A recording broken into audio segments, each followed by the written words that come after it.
इसमें भाषा बहुत प्रयोग की गई है और केवल शब्दों के बोध से हम उस अनुभव तक कैसे जाएंगे, इसके लिए गुरु की बहुत आवश्यकता है। शब्द तो अब सभी सीख गए हैं, नहीं? शब्द सब तो बोलने भी आ गए, शब्द सब सीख भी गए, पर अपनी अपनी स्थिति तो हर कोई जानता है। केवल बोलने मात्र से और मैं मुक्त हो जाऊं तो वो पॉसिबल नहीं है, नहीं? जैसे हम बोलते रहे कि यहीं पे खजाना है। मैं उस दिन एक मूवी देख रहा था, बोलने मात्र से तो वो खजाना मैं पुकारता रहूं, खजाना है, खजाना है, खजाना है, वो मुझे प्राप्त कैसे होगा? उसके अंदर क्या मेहनत करनी है? पता है अभी इतने एरिया में खजाना है, खुदाई करके उसके पत्थर हटा के उस खजाने तक पहुंचना पड़े। तो ये तो गुरु ने हमको बता दिया कि सो प्रभु दूर नाई सो प्रभु दूर, पर उसके लिए पुरुषार्थ तो बहुत जरूरी है कि अगर अभी भी हम जगत को सच जानते हैं तो फिर कोई पुरुषार्थ नहीं। पर गुरु का वचन सुन के फिर जगत को फिर मिथ्या करके देखते हैं तो इसका मतलब अंत समय तक गुरु का वरद हाथ हमारे सर पर होना बहुत जरूरी है, नहीं? हर एक मनुष्य को अपना अपना आप ही उद्धार करना है। ये नहीं कि रोटी खाए ये और पेट मेरा भर जाए। चंद्रमा को भी देखना है, सूरज को भी देखना है, तो उसके लिए अपनी आंख का होना जरूरी है। आप देख रहे हो तो आप कई बार कहते हो ना, मेरी आंख से देखो ना। तुम्हारी आंख से तो तुम ही देख सकते हो, तुम्हारी आंख से मैं नहीं देख सकता, नहीं? तो तुम देख रहे हो तो तुम मुक्त हुए, गुरु ने देखा तो गुरु मुक्त हुआ। मैं सिर्फ गुरु की जय जयकार कर दूं, गुरु की महिमाएं गा लूं, गुरु के जयकारे लगा लूं, जैसे अक्सर दुनिया में होता है, पर मेरी स्थिति तो वही की वही है। मेरी आंख को तो चंद्रमा नहीं दिख रहा, मेरी आंख को तो सूरज नहीं दिख रहा, मेरी आंख को भी दिखना चाहिए। तो गुरु की सहायता से मैं वो अनुभव कर सकता, नहीं? आप सोच के देखो ना कि कभी कभार क्या होता है कि जैसे ये प्रेस वाली से कपड़े ले आई मेरे, तो इसके सर पर 100 जोड़ी कपड़ा पड़ा हुआ है,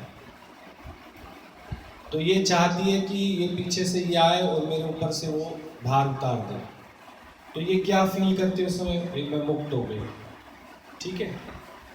तो ये सही है इसका मानना कि बाहर के भार को अगर ये उठा ले इससे या ये उठा ले तो ये रिलैक्स फील कर ले, नहीं?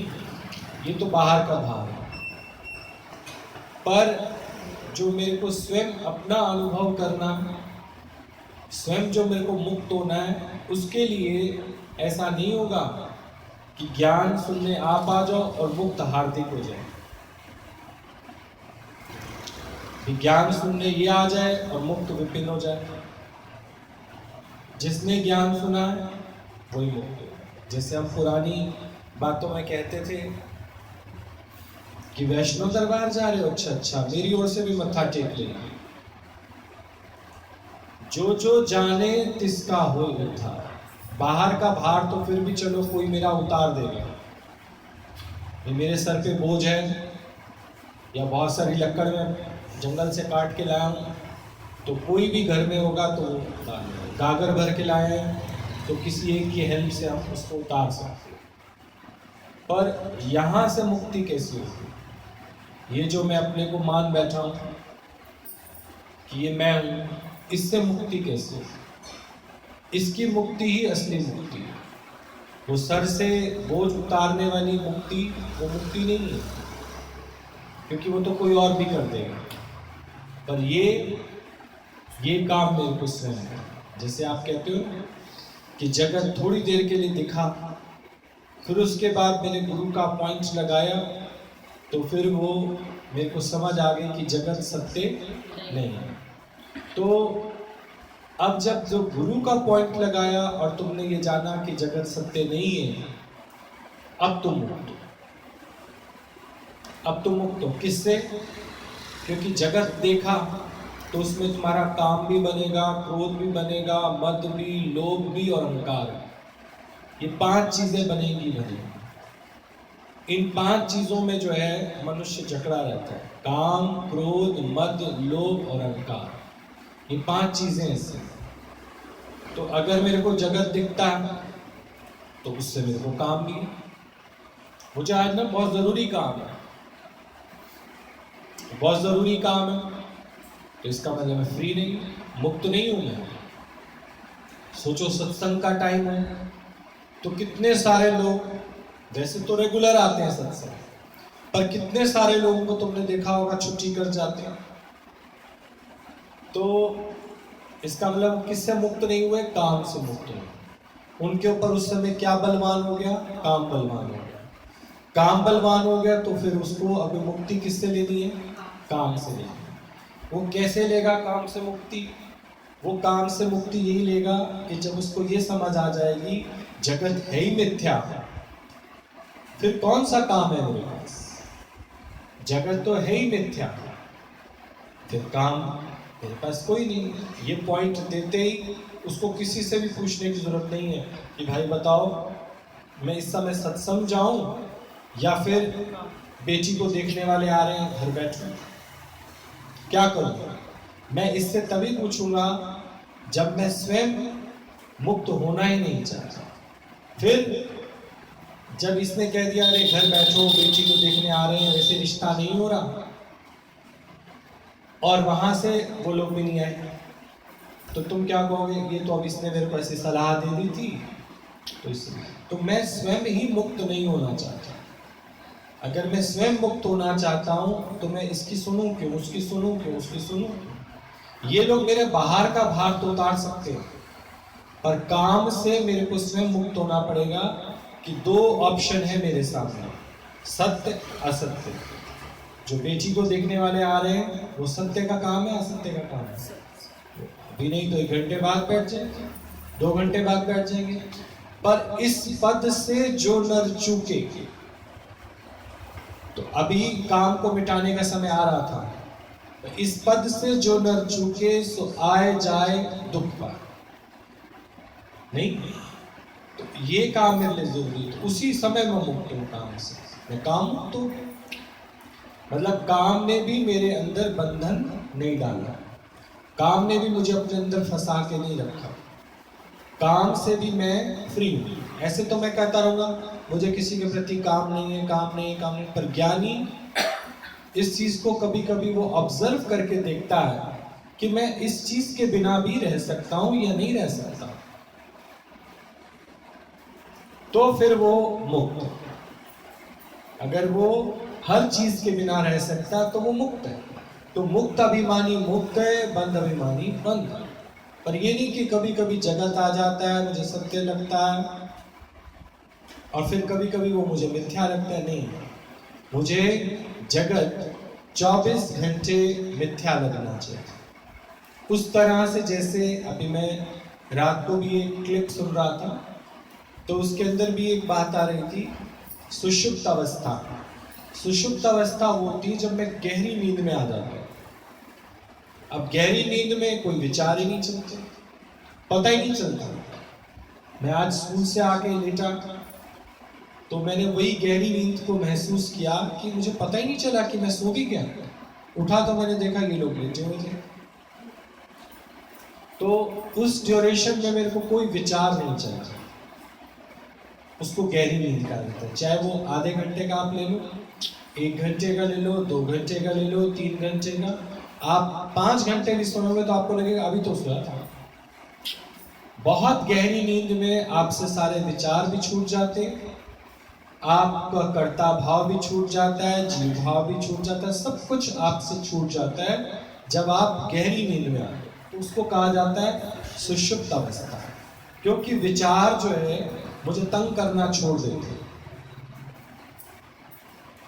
क्यों? क्योंकि मैंने मान लिया जगत तो मिथ्या है। अब जगत मिथ्या है तो फिर मुझे कुछ सोचना नहीं। कुछ सोच आए भी तो उस सोच से कहो कि जगत तो मिथ्या है, फिर मैं क्या सोच रहा हूँ, किसके लिए सोच रहा हूँ, किसका दोष देख रहा हूँ, किससे लाभ देख रहा हूँ, किसमें हानि देख रहा हूँ, मैं कौन हूँ। बहुत सारे ऐसी बातें करते करते करते करते एकदम गहरी नींद आ जाए। और गहरी नींद आते आप देखो सारे शरीर की थकान तुम्हारी क्या हो जाएगी, उतर जाए। तो गहरी नींद के लिए सुषुप्त अवस्था जो है वो बताई गई है शास्त्रों में भी, और गुरुमुख लोग भी बताते हैं, गुरुजन लोग भी बताते हैं। तो ज्ञानी जो रहता है वो सुषुप्त अवस्था में ही रहता है। जैसे सब हो भी रहा है तब भी उसको पता है कि ये सब क्या है, मिथ्या है। तो काम को भी काबू कर लिया उसने कि भाई जब गहरी नींद में भी तो मुझे काम नहीं है। गहरी नींद में भी चाहे पत्नी साथ सो रखी है या कोई भी, जैसे जिससे हम शरीर का सुख लेते हैं तो वो भी साथ में सो रखी है, तो गहरी नींद में तो हम भूल गए ना, भूल गए। तो गहरी नींद में कोई विचार चला ही नहीं, कोई विचार चला ही नहीं तो फिर काम रहा नहीं। इसका मतलब काम भी सच नहीं है, काम भी क्या है, झूठ है। काम भी तो झूठ है। और क्रोध, इससे भी तो मेरे को मुक्ति लेनी है, इससे ही मुक्ति लेनी है। आता कब था क्रोध, आप ये भी तो देखो, क्रोध आता कब था, तो क्रोध आया था। पर क्रोध अच्छी बात थी। दादा भगवान कभी कभी क्रोध करते थे तो दादाजी से किसी ने कहा कि दादाजी आप तो कहते हो क्रोध अच्छी चीज नहीं है, पर क्रोध आप तो करते हो। तो बोला हाँ मैं करता हूं, पर एक एक्टिंग मात्र करता हूं। एक क्रोध वो होता है कि सुबह से शुरू होता है और हम रात तक वो बात अपने दिल में रखे बैठे रहते हैं, और उस कारण क्या रहता है, हम खुद ही आग बबूला होते हैं। एक तो क्रोध वो होता है। एक क्रोध वो होता है कि किया और तुरंत थोड़ी देर बाद फिर बातचीत करनी शुरू कर दी। जैसे दादाजी का कभी अपनी बीवी से झगड़ा होता था तो वो क्या करते थे कि थोड़ी देर बाद आके पूछ लेते थे अपनी पत्नी से, चाय पियोगी, चाय बना लूं? तो वो भी कहती थी हाँ बना लो, फिर बातचीत शुरू हो जाती थी। तो क्रोध कहाँ रहा? तो ज्ञानी क्रोध से भी क्या है, मुक्त। मुक्त अभिमानी मुक्त है, बंध अभिमानी बंध है। पर जो वास्तव में जगत को सत्य जानता है तो क्रोध के बंधन में बंधा ही जा रहा है, बंधा ही जा रहा है। कितने कितने सालों की आप देखो रंजिश रख के बैठे रहते हैं, कितने कितने सालों की आप देखो मनमुटाव बना रहता है।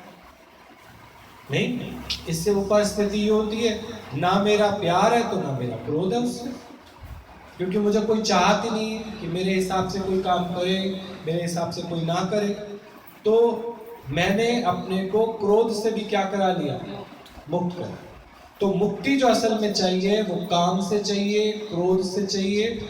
मद, मद माने मेरे को किसी चीज का मद है। मद का मतलब कि मैं इतने बड़े घर का मालिक हूँ, इस घर को मैं चलाता हूँ। तो अभी आजकल इन दिनों में क्या चीज सबका टूट रहा है, अहंकार ही तो टूट रहा है। कौन चला रहा है, कौन खिलावे कौन चुगावे मन में सिमरन, कौन खिला रहा है, भगवान। तो इसका मतलब जगत मिथ्या है। मेरे को बहुत विचार आ रहे थे तो वो विचार से भी मैं क्या हुआ, मैं मुक्त हुआ। किस विचार से मुक्त हुआ, मैं मद के विचार से भी मुक्त हुआ। क्योंकि कभी कभी मुझे महसूस होता है मैं राजा हूं। नहीं, जैसे अब मैं कल रात को खबर सुन रहा था मनमोहन सिंह जो हमारे पूर्व प्रधानमंत्री थे, उसको अचानक चेस्ट में पेन हुआ, एकदम उसको कहाँ भर्ती करा दिया गया, एम्स। अब एम्स में भर्ती जब करा दिया गया तो आप सोच के देखो डॉक्टर्स उसको एक पेशेंट करके ट्रीट करेंगे या उसको पीएम करके ट्रीट करेंगे, पेशेंट करके। अब कोई भरोसा नहीं, कोई भरोसा नहीं है क्या कि ये आईसीयू से बाहर आ भी पाएंगे, क्योंकि 87 ईयर्स एज है। और दिन में आज हम खबर सुन रहे थे कि अपने वालों को ही जब पता लग जाता है ना कि इसको कोरोना हो गया, तो वो भी उसके नजदीक नहीं आते। तो मद किस बात का? ये मैं हूं, इसका भी मद मत करो। ये मैं हूं, अब ये मैं हूं तो आप वो पढ़ के देखो विवेक चूड़ामणि, या उसको सुन के देखो, तो उसमें बताया था अस्थि, मज्जा, रक्त, मूत्र, मल, अब ये सारी चीजों से क्या बना है? एक स्थूल शरीर बना है, ठीक है। तो फिर मैं कौन हूं? मैं कौन हूं? अगर मैं इधर हाथ लगाता हूं, ये मैं हूं, ये तो छाती है भाई, ये मैं हूं, ये तो हाथ है, ये मैं हूं, ये तो मस्तक है। तो मैं असल में हूं कहां? मैं हूं भी नहीं, पर कितनी बड़ी मैं करता हूं, सोच के देखो। तो इस मैं से भी मैं क्या हुआ? क्योंकि मद जो है, जो मुझे नशा चढ़ा है माया का, आप देखो ना कितनी बड़ी पग बांध के चलते हैं, ये लड़के का रिश्ता करने जाते हैं, ये क्या है? मद नहीं है? क्या है ये? मद। फिर आप देखो कहीं कोई गड़बड़ हो जाए तो वो पग उतार के रखी जाती है, किसी के चरणों में, किसी के पैरों में, कि भाई मेरी इज्जत तेरे हाथ में।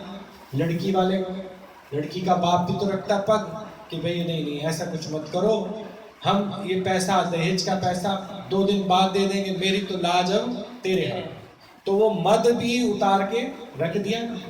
और इसी बात का मद है, कैसे शान से देखो पगड़ी वगड़ी बांध के सब निकलते हैं शान से। और बारात वाले दिन तो आप देखो हम सबकी टोर भी क्या होती है, अगर हम लड़के वाले हैं तो हम सबकी टोर कैसी होती है? अलग ही टोर होती है। मद कितनी देर का मद?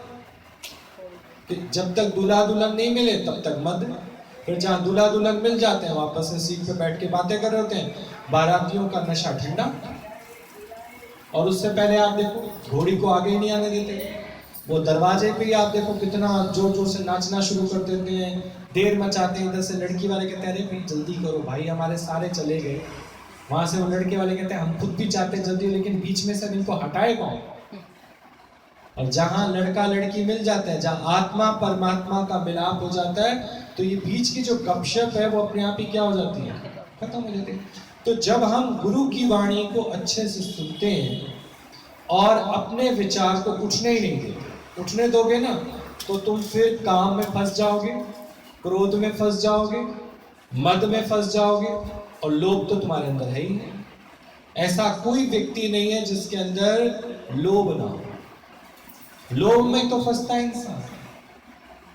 एक बंदर भी आप देखो सुबह घूम रहे होते हैं, ये कहीं हाथ डालते हैं और उस चीज को पकड़ने की कोशिश करते हैं तो उनका हाथ भी उसमें क्या हो जाता है? फंस जाता है। चूहा मैं देखता हूँ घरों में, मछली देखता हूँ तो मछली भी कांटे में कैसे फंसती है? लोभ की वजह से, जबकि वो सच नहीं है, उसको फंसाने के लिए उसके अंदर आटे की गोली लगाई गई। और जो चूहेदानी में चूहा फंसाया जाता है वो कैसे फंसाया जाता है? और अब तुम सोच के देखो तुम कैसे फंसे हो? मीठे मीठे लाल, मीठे मीठे बच्चे, मीठे मीठे तुम्हारे घर वाले, ये भी तो सब आटे की गोलियां हैं, इसी में तुम फंस गए। अब सारा दिन किसके बारे में सोचते तुम? तो ये पता है मनुष्य, भगवान को ये पता है, उसने माया बनाई ऐसी, माया बनाई ऐसे कि इसमें तुमको लोभ, ना चाहते हुए लोभ आ जाएगा। और जबकि तुम जानते हो कि जगत क्या है? मिथ्या। मिथ्या होने के बावजूद भी लोभ के कारण मैं बिजी हूं, मैं बंधन में आ गया, और चाहूं तो छूट सकता हूं, नहीं करता मैं लोभ, नहीं है मुझे किसी चीज का लोभ, क्योंकि मैंने ये जस्टिफाई कर लिया कि परमात्मा से बढ़कर बाकी जो भी सब दिखाई दे रहा है ये सब नाश को प्राप्त होगा, ये नश्वर है, मैं किस चीज का लोभ करे बैठा हूं? अच्छा, इतना धन मिल जाए तो भी आप देखो इतने धन वाले भी आज दुखी हैं, इतना वो भी दुखी है, इतना वो भी दुखी है। मतलब हर एक धनवान जो है वो दुखी है। पर आज मेरी 2-4 लोगों से वहां बात हुई तो कहने लगे नहीं जी हम सब तो ठीक है। भला उनके पास इतना पर्याप्त भी नहीं है, और उसके बाद भी वो सब क्या है? खुश है। तो जब एक दूसरे से बातचीत होती है तो पता चलता है कि कैसे मनुष्य जो है अपने आप को लोभ के बंधन से भी छुड़ाया बैठा, क्योंकि कल तक का कोई पता नहीं, कल का कोई भरोसा नहीं है। पर फिर भी हम कितना लोभ कर रहे हैं। अरे लोभ करना है तो ईश्वर के नाम का लोभ करो, कि ईश्वर के नाम का जप करो, उसकी महिमा का गुणगान करो, बाकी किसी भी चीज का लोभ मत करो। है तो गुरु नानक देव जी की वाणी याद रखो, वंड चमचे। आज ऐसा समय आ गया कि हो सकता है तुम्हारे पास हो, सामने वाले के पास ना हो, तो उसको इतना दिलासा तो दे ही सकते हो कि कोई चीज की जरूरत हो तो बताना, रूखा सूखा मिल बांट के खा लेंगे, क्या होगा। पर ये सब इंडिया में बहुत देखने को मिल रहा है कि कल मोदी जी भी यही बता रहे थे कि हमारे इंडिया वाले आपस में इतने सहयोगी हैं, आपस में इतनी सहयोग की भावना है, तो ये कोरोना के आने से लोगों के दिलों में सहयोग की भावना भी जाएगा। नहीं तो हर एक आदमी एक दूसरे के सुख से जल ही रहा था, नहीं, अभी सहयोग की भावना भी आ गई सबके अंदर कि आप देखो, अगर किसी के पास 4 रोटी है तो वो कहता है 2 रोटी में चलो सामने वाले को भी दे दो, क्योंकि अपना खाया तो क्या हो जाएगा, गटर हो जाएगा। और फल का भरोसा नहीं, अगर 2 रोटी पड़ी भी रहेगी तो 2 रोटी कम से कम इसके काम तो आ जाएगी। आप सोच के देखो, इस समय किसी को धन की आवश्यकता नहीं, किसी चीज की आवश्यकता नहीं, पर इस समय प्रिय में प्रिय है प्राण। प्रिय में प्रिय क्या है? प्राण। तो फिर अगर प्रिय में प्रिय प्राण है तो जगत क्या हुआ? मिथ्या ही। तो मैं काम से भी बचा, क्रोध से भी बचा, लोभ से भी बचा, मद, अब किसी बात का मद ही नहीं, नशा ही नहीं है किसी बात का कि इतने मेरे रिश्तेदार हैं, इतने मेरे वहां रहते हैं, इतने मेरे यहाँ हैं, कुछ नहीं। ये अपना जो गंध मूत्र का थैला शरीर, ये भी अपना नहीं है, ये भी पता नहीं कब टाटा बाय बाय कर दे, कोई पता नहीं, तो इसका भी मद नहीं है। नहीं तो सारा दिन क्या कहते हैं, मैं पता नहीं कितनी बार मैं कर करके अपनी मैं पक्की। तो जितनी बार मैं करते हो उतनी बार ही इस ब्रह्म को सुनते हम किसको पक्का कर जाएं? ब्रह्म ज्ञान। अब जब ऐसा दादाजी कह रहे थे तो दादाजी को एक बार किसी ने बोला, गुरुजी बता रहे थे उस दिन कि दादाजी जैसे यहाँ पर भी कई वे कह देते हैं, हमें नहीं लगता आपके सत्संगों में कोई फर्क हो। तो जैसे कोई नया आता है तो पुराने वालों को देख लेता है, कई बार आपस में हंसी मजाक करते हुए या कोई थोड़ा बहुत आपस में थोड़ा बात करते हुए, तो कोई भी नया आता तो कहते देखो ब्रह्म ज्ञान तो आपका बहुत अच्छा, भैया जी आप तो बहुत अच्छे हो, ऐसी बात नहीं है। लेकिन आप क्या ना कि जो लोग हैं जिनको हम कह देते हैं कि अगले को बोल के आओ, चुप कर जाओ, सही से बैठो, अब वो अपनी मर्जी से तो कोई नहीं बोलता ना। जिसको हम बोल देते हैं कि थोड़ा डिसिप्लिन बना के रखो, अनुशासन बना के रखो, लंगर में किसी को घर के लिए पैक मत करके दो, ये सब ऑर्डर तो यहीं से होता है। ऐसा तो नहीं है कोई अपनी मर्जी से कोई किसी को कह देता। लेकिन अब वो व्यक्ति किसी को अच्छा नहीं लगता, जो थोड़ी सी कमांड करता है तो वो किसी को अच्छा नहीं लगता। लेकिन अगर देखा जाए तो अपनी मर्जी से कोई भी कुछ नहीं कह रहा, पर हम आज्ञा में नहीं चलना चाहते। तो दादाजी को भी किसी ने कहा कि दादाजी आप तो बहुत अच्छे हो, लेकिन आपके ब्रह्म ज्ञान का किसी को असर भी पड़ता है? हमें तो नहीं लगता कि आपके यहाँ किसी को आपके ब्रह्म ज्ञान का कोई असर भी पड़ता। आप इतनी मेहनत करते हो, इतनी वाणियां सुनाते हो, उनको इतने शब्द सुनाते हो, मुझे तो लगता है आपके शब्द में ही ताकत नहीं। अब दादाजी मुस्कुरा रहे थे। दादाजी ने बोला हो तो तुम माँ बेवकूफ। अब वो इतना बड़ा करोड़पति इंसान था, इसको दादाजी ने बोला हो तो तुम माँ बेवकूफ और नर्क में सड़ रहे हो, नर्क में ही रहोगे। अरे वो तो बड़ा तिल मिला उठा। उसने बोला दादाजी आप अपने सत्संगियों को समझाने के बजाय आप मेरे ही पीछे पड़ गए, मुझे कहते हो नर्क में और मुझे गाली दे रहे हो। तो बोला देखो अगर मेरे शब्द में ताकत ना होती तेरे को कैसे असर कर जाते। जब मेरे अपमानजनक शब्द तेरे को असर कर गए तो ये तो बेचारे कब से सत्संग सुन रहे हैं, तो इनको तो भगवान भगवान कब का असर कर गया होगा। भले ही इन्होंने व्यक्त नहीं किया, जब तेरे को मेरे ये शब्द असर कर गए तो इसका मतलब शब्द में तो ताकत है गुरु की, और गुरु के ही शब्द में ताकत है। गुरु चाहे तो किसी को कहां से कहां पहुंच जाते हैं अपने शब्द से, और गुरु कहां से चाहे कहां गिरा दे फिर अपने शब्द से। गुरु के शब्द में ही तो ताकत है, तभी कहते हैं गुरु के शब्द की कमाई कर, गुरु के नाम की कमाई कर। जब तुम ये दो चीजों की कमाई कर लोगे तो फिर तुम देखना अपनी मैं कहाँ डूब जाएगी, कहाँ खत्म हो जाएगी। फिर ये 5 विकारों को चाहे तुम फ्री करो ना करो, तुम इससे फ्री हो ना हो, जब मैं ही गुम हो गई तो 5 विकार किस पर अपना अटैक करेंगे? ये अटैक करते हैं किस पर? जब बार बार तुम कहते हो ना मैं हूं मैं हूं मैं हूं, तो ये 5 जो विकार हैं अटैक भी मैं पर ही करते हैं। पर अगर मैं ही खत्म हो गई, मैं ही नहीं रही, तो ये 5 विकार भी किसको अटैक करें? ठीक क्या बोलते हो?